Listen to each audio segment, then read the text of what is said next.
Hey folks, Dr. Sean Baker here. Let's talk about grains. Now, a lot of doctors, dietitians, well-meaning friends will tell you need to eat lots of grains, particularly whole grains, for benefits of health. Now, is that really true? Are there some problems with that? Well, let's break down 6 sort of misconceptions around grains. So claim number 1 is a diet composed of 40 to 60% of your calories coming from whole grains is, optimal for health. This is not accurate. While grains on paper appear to have some healthy attributes, there are a number of problems with grains. And so they do contain things called anti-nutrients, and those things really do exist, and they really can be problematic. They slow the absorption down of things that are actual nutrients. They often are highly concentrated in the seeds and the husks. So the whole grain versus the refined grains, actually sometimes the whole grains might cause more problems in susceptible individuals. So certainly if you eat a lot of whole grain in excess, it can block some of the nutrients. We've seen a nice study out there looking at the effect of things like corn tortillas, the rate of absorption of zinc, and it showed that adding the whole grain tortillas dramatically decreased the amount of zinc absorption. That study will be in the description if you want to look at that. So these anti-nutrients can be very harmful for certain folks.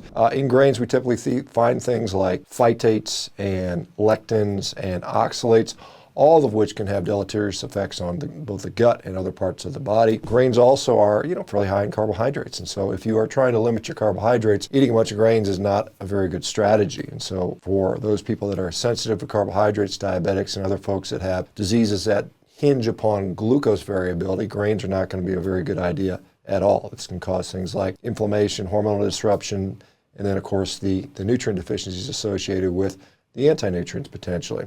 Chronic gut inflammation, which often occurs with a grain-based diet, can lead to further development of different diseases related to inflammation, including autoimmune diseases.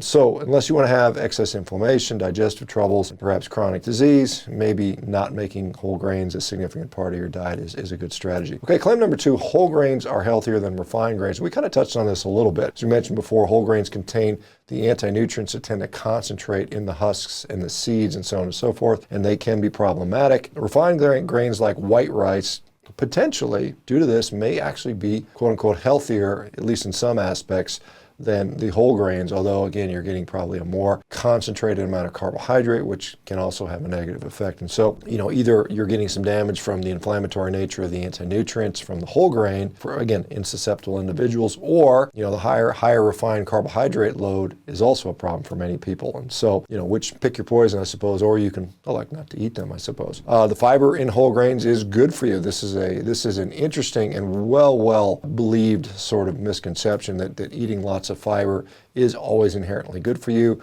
Fiber can mitigate some issues, in the context of a standard American diet, which is just highly processed food, a lot of junk food and garbage, sugary foods. Fiber can have certainly a sort of a net positive effect in that regard, but is it inherently ideal for us to consume? I think that's highly questionable. Fiber can sometimes slow down digestion, can lead to constipation in susceptible individuals, and certainly if you already have constipation, adding more fiber often backfires, and it just causes more sort of impacted stool to form. So a lot of people are actually benefiting from removing fiber from the diet in that particular case. Again, the fiber also can act as a barrier to the absorption of nutrition. Again, fiber binds up a lot of these nutrients, and so they cannot be absorbed. Too much fiber has been shown to lead to, in some people, constipation, leaky gut, IBS, SIBO, or small intestinal bacterial overgrowth, fungal overgrowth, candida, and some other digestive problems. And so often removing those can be helpful in those situations. So if you want to have access to nutrients that are pain-free from your digestive standpoint, perhaps looking elsewhere might be a better situation. Breakfast cereal is the best way to start your day. This is a 4th claim that's basically kind of bogus. Cereal is full of starch, added sugars. They often can spike your blood sugar. This can lead to energy crashes, headaches, uncontrollable hunger, inflammation later in the day. Sounds like not a great way to start your day.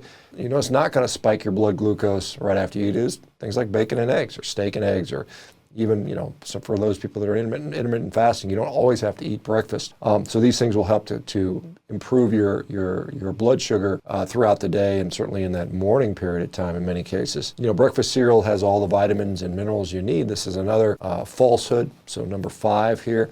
And, the cereal by itself is fairly devoid of nutrition. You know, it's got some calories, but as far as vitamins and minerals and things like that, most of the time you'll see that cereal has to be fortified. It has to have, you know, iron. You know, you can take a box of cereal and run a magnet along it, and you can find all the loose iron that'll actually accumulate. It's quite a fun experiment you might want to do with your kids sometime. You know, these vitamins that are added are not really in the optimal form for you to absorb them, and so again, this is a limited way to get those things, and certainly not the best way. It's better to get it in foods that actually contain those vitamins rather than, you know, having somebody add that to your cereal.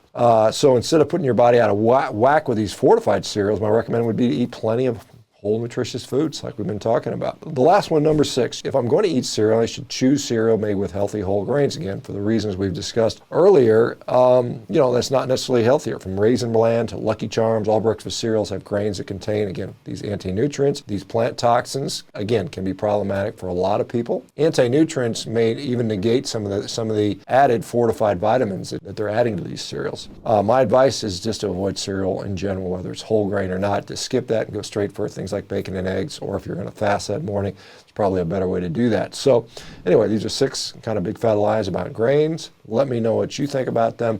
Have you improved your life by excluding grains from the diet? I'd love to hear about that in the comments. I'll talk to you guys soon. Don't forget to like, subscribe, click the notification bell. See you soon. Bye-bye.